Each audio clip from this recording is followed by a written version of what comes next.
Hey band, choir, and orchestra directors, it's Jill, and today we are continuing on with our series on teaching the ballot, where we talk about how to explicitly teach concepts from your contest or festival ballot to your musical ensemble.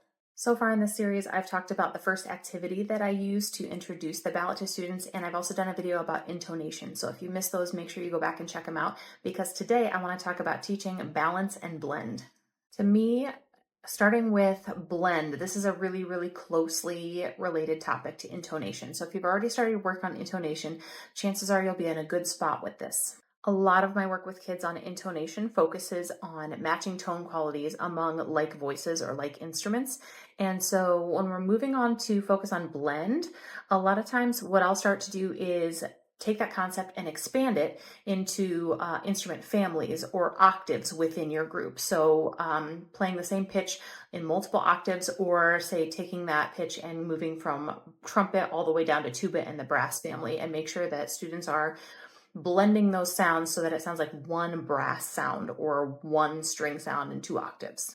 Now, also closely related to intonation is the concept of balance, and where a lot of people will start, and just like myself, is the concept of the sound pyramid. And so that is where you are getting the most sound in the lowest voices of your ensemble, and then progressively less as you move up into the higher voices. This is a great place for any ensemble to start and build awareness of where students are in that sound pyramid, and particularly if your ensemble is a little bit out of balance. We've always had those years where I don't have enough tuba players, or maybe you don't have enough altos, or there are too many trumpets.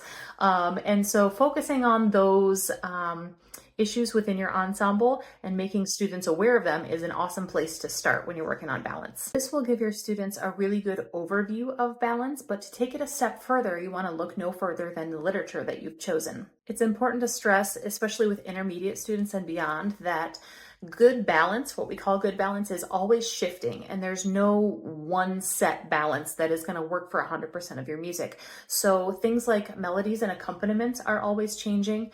Things like moving lines are always changing, and that we need to be dynamic and shifting as those things in the music change.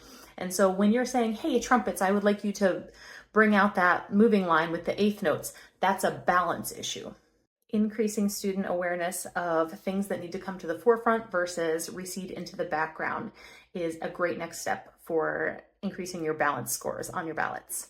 So once we've kind of covered these concepts in class, what I like to spend a week working on is making sure that the students start to take responsibility for this, so that I don't always have to ask for balance adjustments, that they are thinking of it on their own.